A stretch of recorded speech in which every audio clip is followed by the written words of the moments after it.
So have you ever heard or experienced the fact that October is one of the worst months for barbers? And there's many reasons for that. And today I'm gonna talk about those issues that make October the worst month for barbers.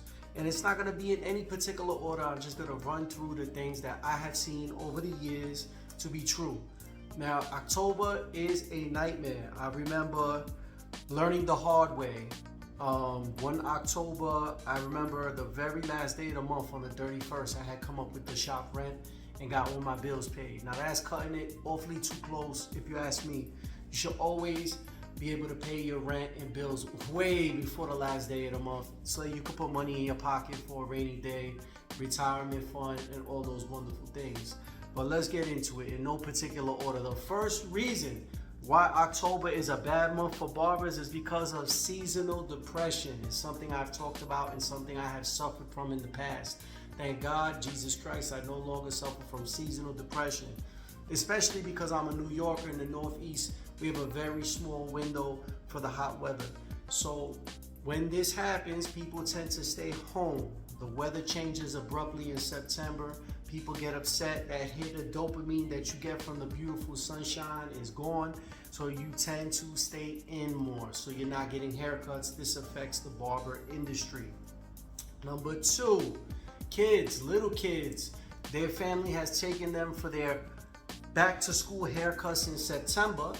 So these parents decide they're gonna skip October and wait for the Thanksgiving haircut. So you're missing those little kids. Everybody came in one big boost for September, and I'm talking about grades 1 through 12, right?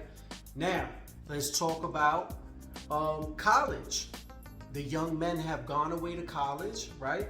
And now they're not stimulating the barbershop economy. So you got grade 1 through 12, and then all of college and grad school who go away to school. They're gone.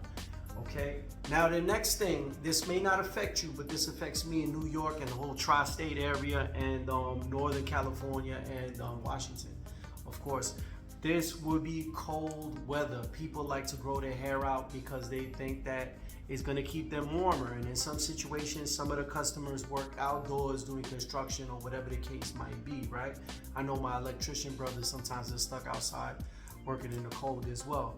So these are the reasons. Oh, I'm sorry, there's a major one that I almost missed. The stock market. The stock market historically has done absolutely terrible in October.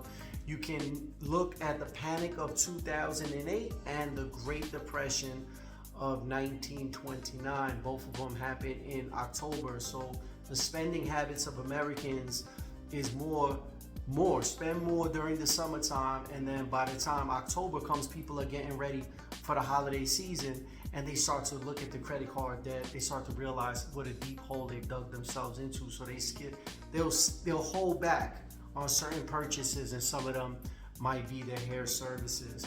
So there you go, guys. In my personal opinion, October has always sucked. One of the things that I used to do, especially when I had my hair salon years ago, is I used to save extra every single month so I could cover the whole month of October. That was just me, right? So guys, and by the way, this video is not really about this, but please guys, save money, buy mutual funds, buy silver coins, buy gold coins. Our health and everything is not promised for tomorrow, no way. But keep your faith in God, and no matter what happens, like me, I have a 20-year career and God is the greatest. I've been able to always cover my bills. We have to be responsible too. You just can't pray for something to happen. You got to meet the big guy halfway. So this is your boy Drew Santana. I hope you found this interesting. I truly do believe that October is bad, and it's not just for content. Maybe you guys can weigh in on how you feel about October. Is it just another month in the industry for you? Well, let me see what you have to say. I'm out of here, fellas. Ladies and gentlemen, I'm out.